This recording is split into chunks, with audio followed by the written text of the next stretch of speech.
نحمد و نصلی علی رسولہ الکریم اما بعد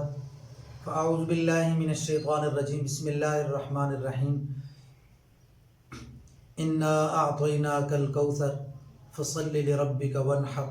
ان شانئک هو الابتر صدق اللہ العظیم۔ اللہ رب العالمین نے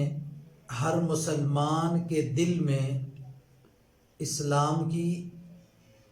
پیغمبر اسلام امام الانبیاء محمد الرسول اللہ صلی اللہ علیہ وسلم کی اور اپنی محبت رکھ دی ہے۔ ہر مسلمان اللہ سے بھی محبت کرتا ہے، اسلام سے بھی محبت کرتا ہے، نبی کریم صلی اللہ علیہ وسلم سے بھی محبت کرتا ہے۔ اسی طرح جو مسلمان نہیں ہے اس کے دل میں اسلام کی نفرت، مسلمانوں کی نفرت، امام الانبیاء صلی اللہ علیہ وسلم کی نفرت اور اللہ رب العالمین کے بارے میں بھی وہ عجیب و غریب توہمات کا اور عجیب و غریب اپنے خیالات کا شکار رہتا ہے۔ تو ایک تو ہے کہ یہ اپنی جگہ پہ رہیں تو ٹھیک ہے، رہیں نہ مانیں، لیکن اب مسئلہ یہ ہے کہ کافر مشرک وہ اپنے جو ان کا دین ہے، جو مذہب ہے، وہ اس کو مانے، آرام سے چلے، دنیا میں رہے۔ اللہ نے کیونکہ سب کو پیدا کیا، اللہ سب کو روزی رزق دے رہے ہیں، زندگی بھی اللہ ہی دیتے ہیں۔ لیکن جب مسلمانوں کے خلاف کافر کھڑے ہو جائیں اور مسلمانوں کے خلاف، اسلام کے خلاف کافر اپنی زبان کو، اپنے میڈیا کو غلط استعمال کرنے لگ جائیں تو پھر مسلمانوں کے ذمہ بھی بنتا ہے کہ وہ بھی کچھ کریں۔ نبی کریم صلی اللہ علیہ وسلم کے زمانے میں کچھ لوگوں نے، کچھ شعراء نے، اس زمانے کا دستور یہ تھا کہ شعراء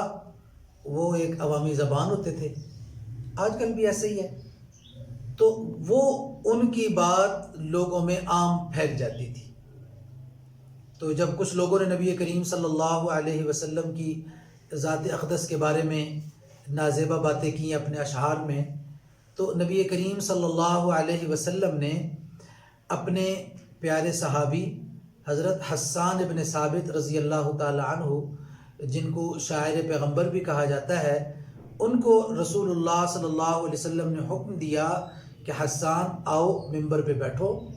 اور میری مدح اور تعریف کرو، اور پھر فرمایا کہ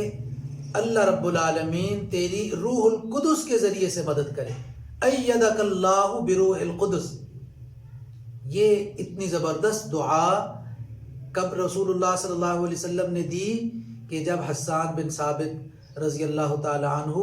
نبی کریم صلی اللہ علیہ وسلم کی تعریف و توصیف میں، مدح اور ستائش میں ممبر پہ تشریف لا کے بیٹھے۔ تو اب جن دنوں میں ہماری کم قسمتی کہیں کہ ہماری زندگی میں یہ موقع آیا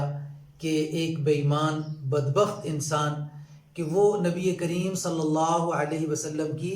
شان اقدس میں نازیبہ باتیں کر رہا ہے، بلکہ صرف نازیبہ اور گستاخی نہیں کر رہا، بلکہ جو گستاخی کرنے والے ہیں ان کو وہ انعام دے رہا ہے، گویا کہ ان کی حوصلہ افزائی کر رہا ہے۔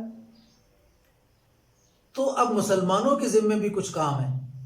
پہلا کام یہ ہے کہ وہ نبی کریم صلی اللہ علیہ وسلم کی تعریف و توصیف کو بیان کرے، نبی کریم صلی اللہ علیہ وسلم کی مدح اور ثنا بیان کرے، اور دوسرا ایسے کتوں کو لگام دینے کی بھی کوشش کرے۔ جس مسلمان کے بس میں جتنا اختیار ہے وہ اپنے اختیار کو استعمال کرے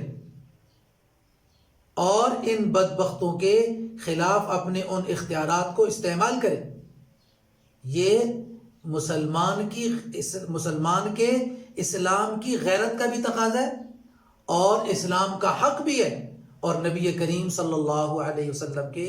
جو ہم پر احسانات ہیں ان احسانات کا تقاضا بھی یہ ہے کہ ہم نبی کریم صلی اللہ علیہ وسلم کی تعریف و توصیف اور نبی کریم صلی اللہ علیہ وسلم کی ناموس کا دفاع کریں. تو چونکہ ہمارا شعبہ وہ عملیات کا شعبہ ہے، وظائف کا شعبہ ہے، تو اس حوالے سے ہم اپنے دوستوں کی، اپنے ملاقاتیوں کی، اپنے جاننے والوں کی، اپنے دوستوں کی جو رہنمائی کرتے ہیں، تو اسی طرح ہم آپ تک بھی یہ پیغام پہنچا رہے ہیں کہ آپ بھی ہمارا یہ پیغام غور سے، دھیان سے سنیں کہ ہم آپ کو وہ عمل بتائیں گے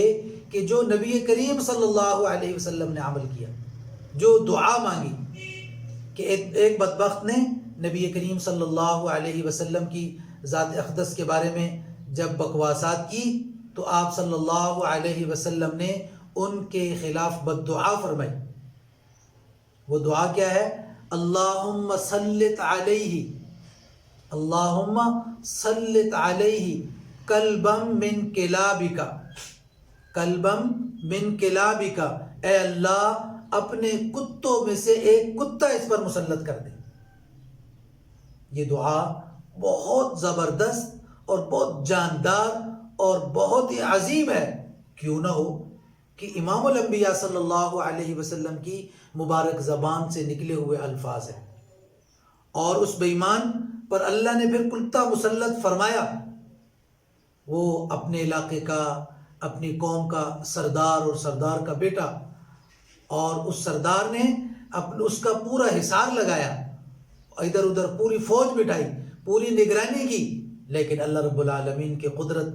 کا جب ظہور ہوا، اللہ نے اپنی قدرت کو ظاہر فرمایا تو ایک شیر کو اس پر مسلط کیا. وہ تمام لوگوں کو پھلانگتے پھلانگتے اس پر پہنچا اور اس کو اس نے تیا پانچا کر دیا. تو مسلمانوں کو چاہیے کہ ہمیں اپنے دوستوں کو، آپ دیکھنے والوں کو اور حاضرین کو بھی میں اس دعا کی اجازت میں نے کیا دینی ہے، طریقہ بتانا ہے. طریقہ یہ ہے کہ آپ دن میں کم از کم ایک مرتبہ ایک نشست میں بیٹھ کر 5 منٹ لگیں گے، 7 منٹ لگ جائیں گے زیادہ سے زیادہ، 313 مرتبہ یہ دعا پڑھیں. اور فرانس کا جو صدر ہے، جو اس سارے قضیے کا ذمہ دار اور سربراہ بنا ہوا ہے، آپ اس کی تصویر نکالیں. تصویر نکال کے آپ کو یہاں بھی نظر آ جائے گی اسکرین پر، آپ اس تصویر کو دیکھیں، اس کی آنکھوں میں آنکھیں ڈالیں، آنکھیں ڈال کے تصویر میں یہ دعا 313 مرتبہ اللہم سلط علیہ کلبم من کلابک، اللہم سلط علیہ کلبم من کلابک، اے اللہ اپنے کتوں میں سے ایک کتا اس پر مسلط کر دے. یا اللہ اپنے کتوں میں سے ایک کتا اس پر مسلط کر دے.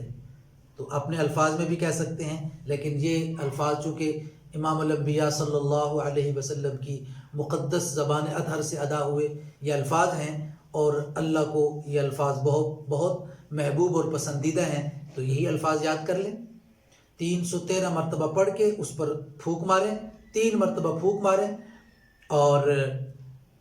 پھر اپنی زبان میں بھی دعا کرے کہ یا اللہ اپنے کتوں میں سے ایک کتا اس پر مسلط کر دے اور اس کو تباہ و برباد کر دے. تو ہر مسلمان اس دعا کو زیادہ سے زیادہ آگے دوستوں تک پہنچائے. اس کو اگر جو ہے نا کوئی ساتھی، کوئی دوست اس دعا کو لکھ کر اس کے پمفلٹ شائع کریں، اپنے ہر مسجد میں، اپنے ملنے والوں میں، بازاروں میں تقسیم کریں، جس طرح ہم بروشر تقسیم کرتے ہیں اپنے کاروبار کی پبلسٹی کے لیے، ہیں جی، اپنی مشہوری کے لیے، اپنے کاروبار کی مشہوری کے لیے. تو اس طرح اس دعا کو بھی اسی طرح مشہور کریں. تو میں امید کرتا ہوں کہ جو دوست یہ دعا سنیں گے وہ ایک مرتبہ تو لازمی یہ دعا مانگیں، اللہم سلط علیہ کلبم من کلابک. ایک مرتبہ تو جب بھی آپ اس ویڈیو کو دیکھیں، جب بھی سنیں، جہاں بھی دیکھیں، جہاں بھی سنیں، ایک مرتبہ اپنے زبان سے الفاظ دہرا دیں اور اپنی دینی غیرت کا اظہار بھی کریں. جو صاحب اختیار لوگ ہیں انہیں چاہیے کہ وہ اس انداز سے آگے بڑھیں اور اس کا راستہ روکنے کی کوشش کریں. اللہ رب العالمین میرے لیے، آپ کے لیے اس پیغام کو بخشش کا سامان بنائے، اور اللہ رب العالمین اپنی طاقت کو